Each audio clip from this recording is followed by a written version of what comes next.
Hey, and welcome to the Painting with Commentary for the Paint to Life episode 56, the Darklord of Ravenloft. This is a Kings of War miniature from Mantic. It's a vampire riding an undead dragon sculpt. So, this was generously donated to me by my friendly local gaming store, Phoenix Rising. Here are the basing paints that I used for this, as well as the layer, shades, contrast, dry, and one technical paint this go around. This model was quite fun to paint, as I've done a couple models from Mantic in the past, and the resin is, I don't know how I would describe it. It's not quite like a Games Workshop in that it's soft, and you can kind of carve it. Let's take a look at the original out of the box. So there are some cleanups you have to do, some mold lines, and but they're very easy in that, as I said, it almost like carves. If a piece doesn't fit nicely together, you can use your knife and shave it off. It's very soft and like chalky, as opposed to a hard Games Workshop plastic or a soft WizKids rubbery plastic. So I'm using some accelerator, which is a product you can use with super glue. You spray the accelerator on the one piece and the super glue on the other, and the reason is this super glue does take a while to connect and glue together. Now, after I was assembled, there weren't many things. I didn't include them all, but you can see there's a few mold lines in here. They're pretty pronounced, but they're easy to fill.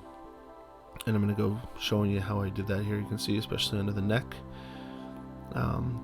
There's one at the tail there. So this is liquid green stuff. Just gloop it on there. You can sand it off or file it down later, or use some water to thin it out. And here was the dragon where all of the seams connected. I also mounted the vampire to his back earlier than later in the process, because I didn't want to ruin my paint job. It just means I'll be painting the vampire with a little bit of an obstruction. Arr, there's the toothy boy. Let's get started. So I used a Chaos Black primer on this from Citadel, and now I'm going to use a Sycorax bronze in my airbrush on top of that black.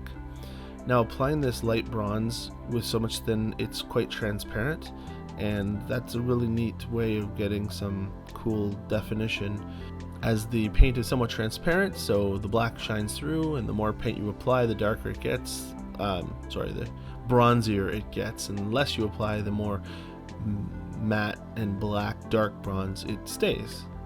So I hope that makes some sense. If you don't have an airbrush, you can glop it on with a paintbrush as well, but definitely an airbrush speeds up the application, not to mention that black undercoat looks pretty cool coming through, as I said. Now, the next step I used here was some brass scorpion. I added it to the Sycorax bronze in my airbrush pot, and this is just like a more orangey bronze. It's a brass, but once it goes on, I'm using like the wing bones and the tips of the wings, as well as the back scales of the dragon. I'm not getting up into the webbing just yet. I'll hit that again later. But just up and down these bones and on the tips, just for like a two-tone approach for the dragon. Here's his back spine as well, as I said. Very cool model, except you might notice it has no arms and legs. I actually didn't even notice that until I started painting it, so it's like a snake. Warp block bronze for the bony tips and like niblets at the end. Curious how many of you people that watch this use an airbrush. I used to paint all those things by hand, and I still could, but why not use the airbrush? Yeah, use a paper towel to block out the areas behind. I want to use this warp block bronze and all of the bony ridges and whatnot without overspraying onto his neck and his back. And a little bit randomly here, since the warp block bronze is darker, I'm just throwing it on some of the thicker areas I want to stay darker. And now the next part under his belly is the Ushabti bone, as well as warp block bronze. So I mixed the bronze color with the cream color to get this kind of like brown cream. It doesn't have any of the glitter or shine effect that the bronze had, but that's okay. It's got the color tone that I wanted, because this color that I'm putting on his chest is the sort of color I was looking for, and I didn't have any of this kind of gray muted color in my arsenal. So next I'm going to use some Nuln Oil on those Warplock Bronze horns, just to darken them up a little more. Using these shade paints for this next part because I don't want to paint over my bases. I want to just accent them with the various colors that I use here. And the Nuln Oil is a nice dark, keeps them dark. And the next one is Agrax Earthshade. So the Nuln Oil was on the horns, and Agrax Earthshade is going to be on these horns. They were already Warplock Bronze. I didn't want them to be too dark. And Agrax Earthshade is a nice brown color. But for the rest of the dragon, anywhere where there's like these wounds, I used Reikland Flesh Shade. And this next little segment of the video is going to see this zombie dragon or undead dragon has a lot of exposed bones and flesh. Right now it all looks silver, or sorry, bronze in my the way I painted it, but there are parts that are exposed, and using the flesh shade on the bronze, because it has like a red undertone, it really brings out the kind of gore factor without making it gory, without using a blood or a crimson or something that's going to make it bleed. Using this Reikland Flesh Shade, I found with the bronze gave it more of a saturated dark bronze look. Especially up here, you can, as you inspect the mini, you'll find all these gashes and holes and ribs sticking out, and I'm just pooling in this flesh shade so that it dries dark in the recesses, and around the edges kind of has that ready look to it. And I like the way that it turned out. There's a big side on his left flank that's missing an entire flank of skin.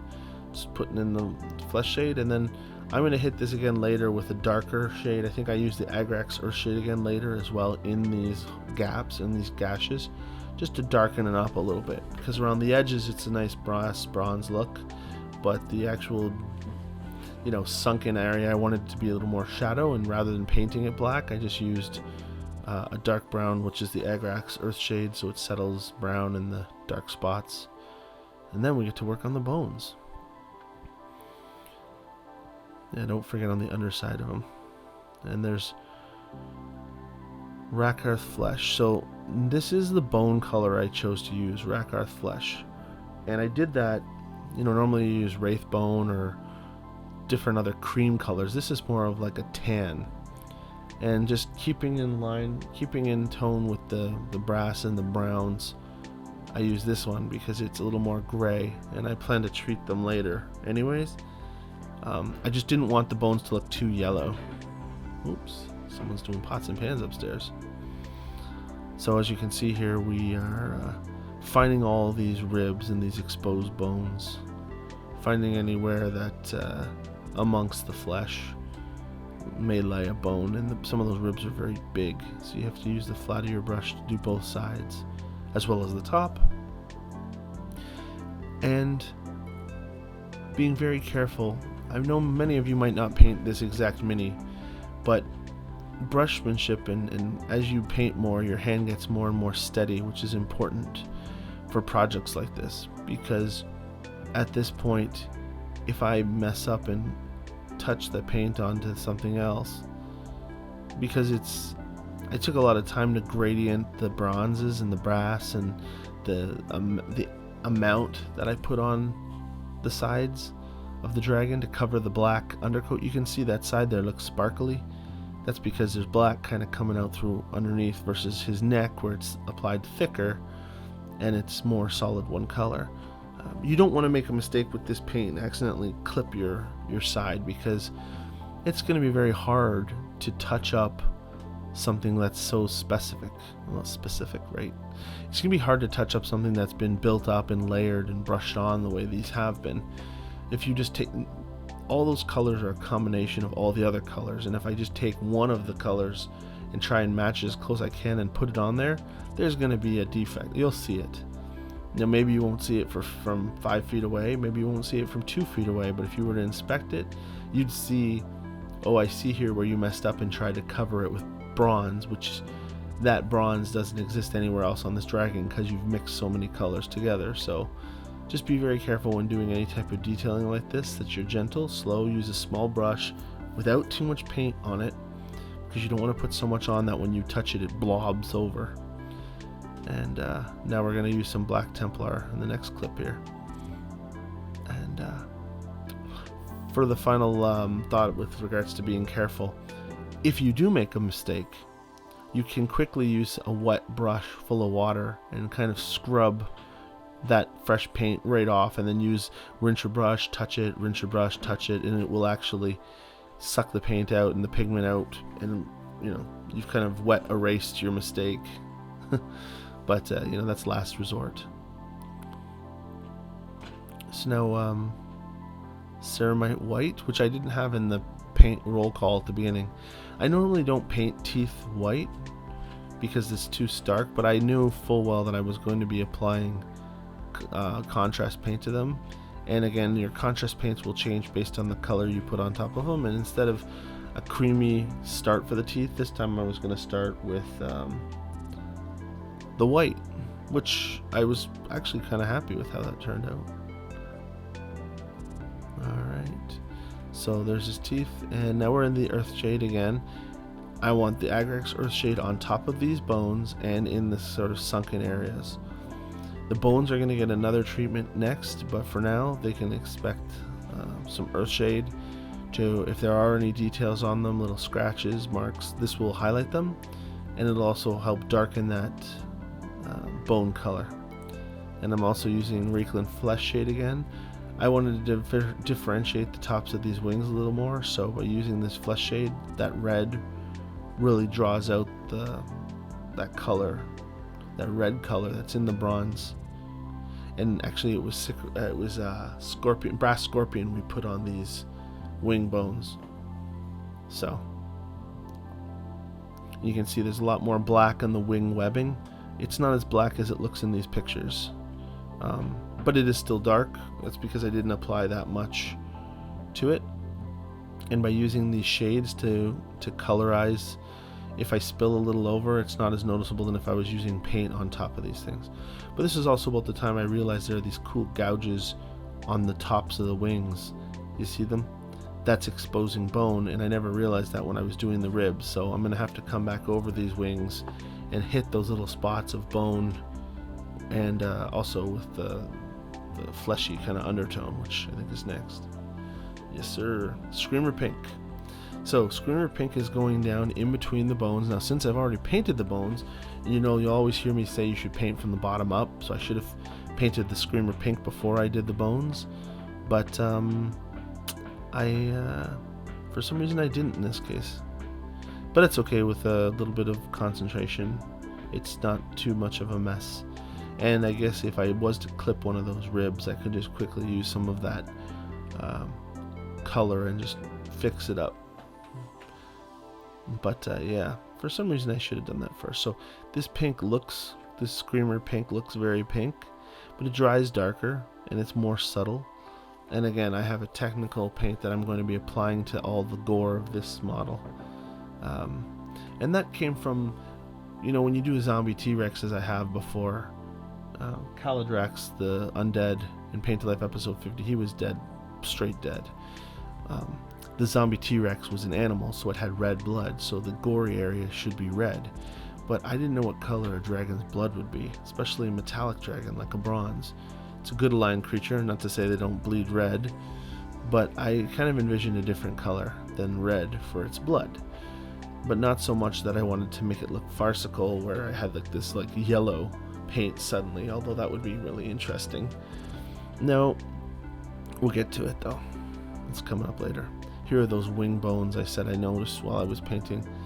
The tops of the wings have been scratched and dented, and you've got these exposed bones, which is really cool. So I'm painting those and preparing to give them a wash in Agrax Earthshade. And now I use Skeleton Horde on the teeth, which is the contrast paint. And that on that ceramite white just immediately turns them all yellow, gross teeth look. It was pretty similar to the rest of the color scheme used on the piece, but it did look different. I don't know what I could, maybe a gray toothy color instead of yellow. Now, interestingly, take a look at his eye socket on his right side of his face. If I pan the camera again, see there? It's empty. It's empty, and I'm going to take care of that later. We'll come back to that. Now, this was the secret. Vomit. This paint comes from Green Stuff World. It's not even it's a paint, but it's called Vomit, and you can see on my wet palette it's got like a kind of a yellowy green brown texture to it. But look at the color it turns the bones when I put them on there. See how they turn like a gross, and on top of that screamer pink, it looks gross, and there's a slight gloss to this when it dries. And this bile kind of organic looking color I thought was really sick onto the gore aspect of this creature. So instead of using a straight red blood for the blood god, or even coagulated blood before, by using quote unquote vomit from Green Stuff World, I got a good effect that I was pretty stoked with. Now Calibite Green is going to go onto the wings because this is a bronze dragon after all, and just like my bronze dragon Kalina, they have this green sea foam green kind of color as part of their palette, and I'll dry brush that later. And Terminus Stone is the dry brush on the underbelly of that mixed Sycorax bronze with what other color did I mix? Oh, I don't know, Ushabti bone from earlier. By putting the Terminus Stone on it, it lightens it up further to what I wanted, but not so direct like if I had just painted that color. One thing of note of this model sculpt is it's going to lay on its belly. Like I said, it has no arms and legs. So a lot of the details that you're doing underneath are going to be lost to perspective when this is on a shelf. Hell, when it's even mounted on its base. Doesn't mean we don't do them anyways. So back on our wet palette with some more Brass Scorpion. I think it looks like I might have mixed in a little bit of Warp Block Bronze into that to make it a darker. Yeah, I did. So that's an error on the title card there. What I'm doing is I'm going along some of these lighter areas of the hide, and I'm just touching up some of the horns, and you can see individual scales, bigger ones on top of that bronze. I'm just I'm basically just picking out dollops of scales that are bigger so that there's a multicolor pattern on the side. I'm not brushing these paints on, I'm dabbing them on. I'm painting individual scales, not all of them, just some, just to give more of an effect. I guess I figured it was just too flat one color on the sides, even with the black underneath coming through. So now we're on to the rider. Steel Legion Drab is what I'm going to use for the reins. Again, now that all the dry brushing is done underneath and the layering and the bronze and all that, you really have to be careful when you're painting this on top. You don't want to flip off and accidentally nick something that you're going to not have much luck, correcting. Or if you are going to be able to correct it, it's going to definitely take a lot of time and energy. So just gently going through there, Steel Legion Drab on the reins, all the way up to between the legs where there's like a skull. Yeah, it's like some kind of bone nodule, which is for holding, and I'm going to paint that as a skull later. But for now, all the leather is going to be treated with this same color. So the Ushabti bone is that skull in the middle, as I was saying. It's neat because right now, even though I know that's a vampire with the flowing robe and armor, it looks like a ringwraith from Lord of the Rings, just because it's still black. I just thought that was kind of funny, but I'm pretty lame, so maybe you don't. So now on to the Runefang Steel. There's 3 different colors of armor that I'm using between Leadbelcher. In fact, this is Leadbelcher. Runefang Steel comes later. I should correct that. I will correct that. I'll make a little note for myself here. Yeah, that's Leadbelcher, and then we use a couple other steel colors, including Grey Knight Steel, which is coming up, and Runefang Steel, and Silver Storm Host Silver, just to give some diversity in our armors. Now, because I don't do non-metallic metal, I've never really done it that much. I'm not that good at it. from what I have tried. I do like having a variety of silvery kind of colors in my paint, just to give me options when I'm painting armor, so it doesn't all have to be solid silver. So see Grey Knight Steel, which is going on the shield here, as by a default. I mean, you can see how much more blue that looks than the Lead Belcher below it. So already it stands out. And anywhere else where it's going to be a bit lighter, I use Runefang Steel. And anywhere where it's going to be darker, I either apply some Nuln Oil to it, or I use like an Iron Warriors, etc. But for her skin, for the Darklord skin, I'm using a mix between Pallid Witch flesh and Deepkin flesh, two like off-whites that have an undead look to them. I'm using the Pallid Witch flesh as a base, and the other one as like a highlight for the cheekbones and the eyebrow, the nose. There's a little teeny bit of administrative gray on the lips, and now the cloak. I wanted to use a red cloak. I didn't know what color to use, to be honest. Purple's always nice, but red is too. So corn, the 3-tier reds that I like. Corn red is a nice deep dark one, and then Mephiston red is after that next for the layered areas, and then Wazdaka red for the highlights of those layers, which can all be found in the next couple minutes here of cloak painting. Again, we just want to make sure we don't make any mistakes here. I'm trying to think of what color the Darklord would wear. It was between red and purple, or perhaps blue. But of the three, I think red works for evil the best. And also red just champions, it kind of goes nicely. It's a good partnership with the brasses and bronze and the red tones that are underneath those colors. They complement each other well. So there's the red, and there's the Mephiston now for the higher areas, leaving the corn in the low valleys as well as the bottom, and then, as I said, Wazdaka on top. So if you saw the episode Paint to Life episode 56, if you didn't, you can catch the link in the description below. But if you're here, if you found this painting video just for the painting, I release videos where I give these creatures that I'm painting stories and tell a story, some storytelling. So you should definitely check that out. This is the second half of the channel. The first half is the storytelling and the lore videos, and then the second half are these painting videos where I kind of go over why I painted things a certain way. So that's just a heads up for that.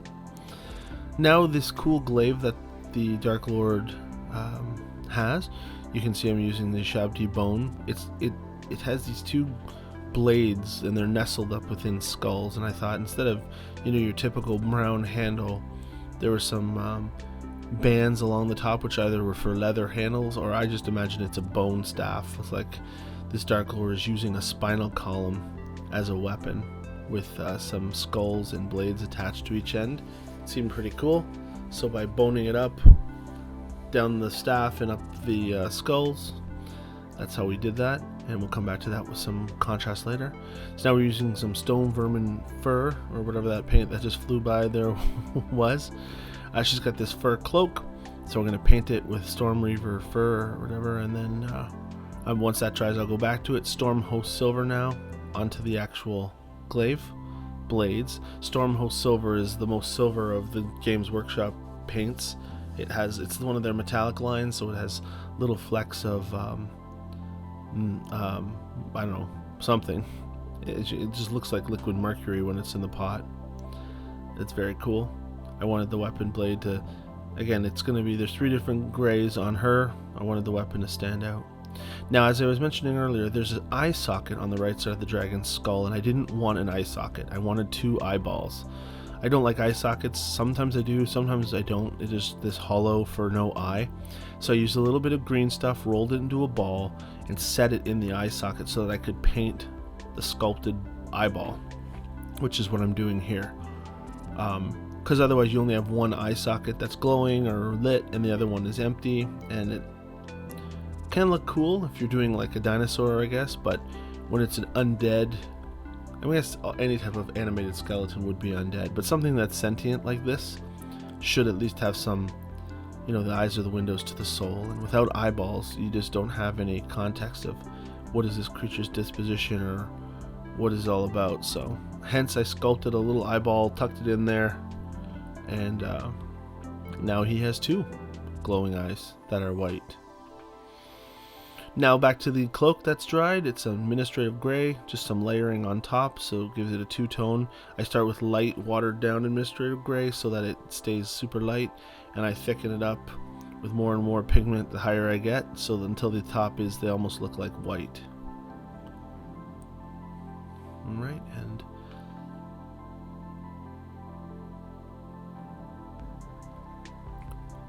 looking at her hair, I'm going to keep her hair black, I've decided at this point, so I think I'm using some black right now in this scene. It's just not, yeah, I'm touching up her hair, making sure it stays pure black. And a little more eye play here on that eyeball. Alright, skeleton horde on any of the exposed bone, like that handle for the saddle, as well as the staff. I believe it's going to come back around again.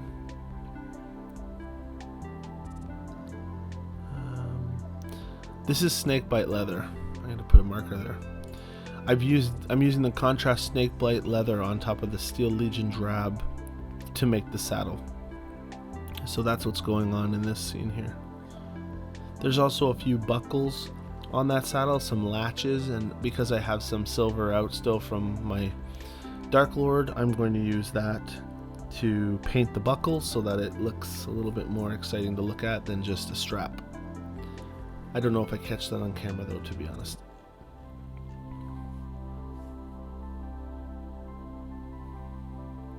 So it's a pretty simple harness. All right, back to the bone staff, using skeletal horde contrast paint to heighten all of those little rolled areas, which might be for fabric, but I imagine them as vertebrae. So using skeletal bone contrast paint kind of gives me the look that this is indeed a skeletal piece. And some null oil now. The problem with doing armor on evil creatures is very bright and shiny. By using some null oil to get on there, not only will it accentuate some of the details in the plate itself, but it'll also remind us all that she shouldn't be a shining bastion of hero worship. You know, so not too much though. You don't want the null oil to pool and leave you big black oil drips later. Now for her face, I used Drakenhof Nightshade. Unfortunately, the angle is covered. A just gentle application of this on top of her undead flesh tones, just to settle in her eye sockets and under her nose to give her face some definition. Then I have to go and do the highlighting again of the eye socket and everything, but it's good because the blue goes well with that kind of undead skin tone.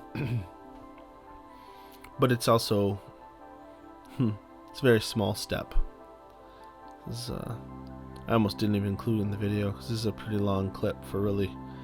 Most of it is me applying and now trying to take off excess because there's too much. I don't want her to look like a Smurf. I just want her skin to have kind of a cool look to it. So Apothecary white contrast paint for the eye sockets. Just put it in there, and it's going to spill around the edges to kind of give a white glow effect. And the tops will stay white. So here she is unfinished. Now it's time to do the base that come with her. So I mixed up some grass using some red, yellow, and green to kind of have like a fall color. So I mixed it all up. I apply some Mod Podge to the base that I primed black. And if you don't have one of these static grass applicators, I don't know how important it is to get one. I do have one, so I'll try it. I hold the electrode on there and give it a shake. Some of it is definitely standing up. I just don't know how much. And frankly, when I do things like this, what I end up doing is turning it over, and that's what it looks like when it's finished. Turning it over, tap, tap, tap, tap, and it helps align all the filaments to be upright. So that's the base I'm going to put her on. And now I've attached her wings using the accelerant like before, and I'm dry brushing on some of that Hellion green on top of the Calibite green to give that kind of verdigris look to the bronze wings that a bronze dragon would have. to help also finish the loop that this is a bronze dragon. It's not some kind of like undead red dragon or whatnot. It used to be a good creature, and the powers of Ravenloft and the Darklord have corrupted them to the point where now it serves evil. So that's it for Lozen the Darklord. Here's some finishing pictures, some establishing shots at the front and side, the super shiny wings with the black undertone. This is her from the back. Some of those bones are visible through. You can see her holding that glaive, and then I put a few skulls in the base in that grass. You can see her face with the sunken areas caused by that dragon shade, the blue shade. Again, the dragon's eyes almost look like they're glowing because of the spilled apothecary white around the edge. Kind of gives it kind of a glowy effect. Alright, you can see the dried vomit on all the exposed bones. It's kind of glossy, gives it a very, and there's some on the wing tip there. It looks very organic to me. Head-on shot again, which I didn't use in my finished pictures because it's a little bit much. There's some of the buckles I told you about on the saddle. It's down below underneath their chest. And here she is. Again, side profile of the dragon with its teeth. You need to brush your teeth, man. There's the cape. In the last couple pictures here, I tried doing some close-up zooms. They're coming soon as well. Yeah, so you can see the different. The model has all kinds of fun features in it. I didn't see tons online. I don't think that's a very popular model, so I'm sure I'm not going to get tons of hits on this video of people looking to paint it. But for those of you who like Paint to Life and follow my stuff, I hope this gives you some good introspection on my decisions and how I work. So otherwise, thanks for watching. I hope you're all having a great day, and we'll see you again. Bye, peeps.